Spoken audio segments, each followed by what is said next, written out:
Hey everyone, happy Thursday. I just died, so I hope you can still hear me. Um, let me see here. What do we want to talk about today? How to set up your first welcome sequence. So, let's start by talking about what is a welcome sequence. A welcome sequence is a series of emails your subscribers get right after they sign up.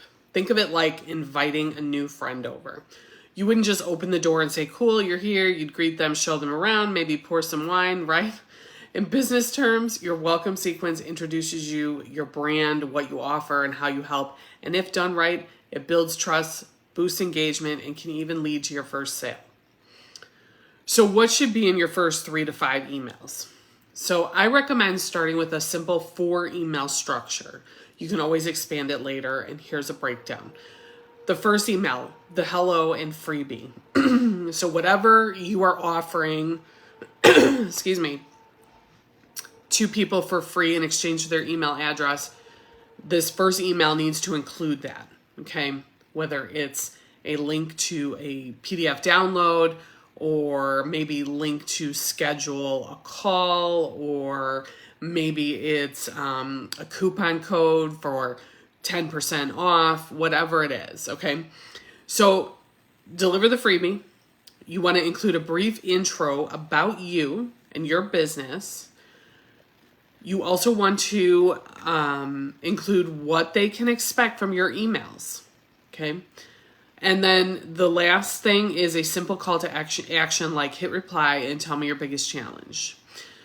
So the second email should be your story. Share a piece of your journey. Be real. Be relatable. End with a question to invite engagement. The third email should be a value drop. You want to teach or share something helpful related to your niche. Or, if you're selling a product, maybe it's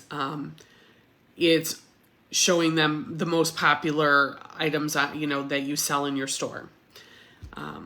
You can also link to a blog post, a podcast, or a tool you love, or if there's a favorite product you sell, you can link to that.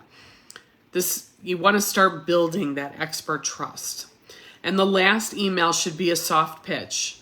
Share how you help your clients. Mention a product or service softly. Invite them to book a call, check out your offer, or follow you on another platform. You can do an optional 5th email, and it could be FAQs or testimonials. So now let's talk about tools and tech. Tech is actually your friend. I know it can be intimidating, but it is actually your friend. And start with whatever platform you're using. Maybe you already have MailChimp or MailerLite or ConvertKit, which is now called Kit. Most have an automation feature where you can set this up once and it runs on autopilot. So if you're unsure what to say, start messy. You can refine it later. The important thing is to get something running. Progress over perfection is always the way to go. So final tips is your welcome sequence is your chance to make a strong first impression. Focus on connection, not just selling. Use your natural voice. It doesn't have to be formal. And keep it simple, one email at a time. So what can you do today to get started? Start drafting that first welcome email. Just one. Don't overwhelm yourself. Just start with the first email. Start drafting that. And feel free to ask for any help in the comments. You can send me a private message. The other thing is, within the email marketing mastery course, we talk about setting up sequences and automations. And that's one of the many things you learn inside the course. So if you want to learn more about that, type the word email in the comments, and I will send you the link to check that out. Otherwise, I hope you have a great rest of the day. We'll talk soon.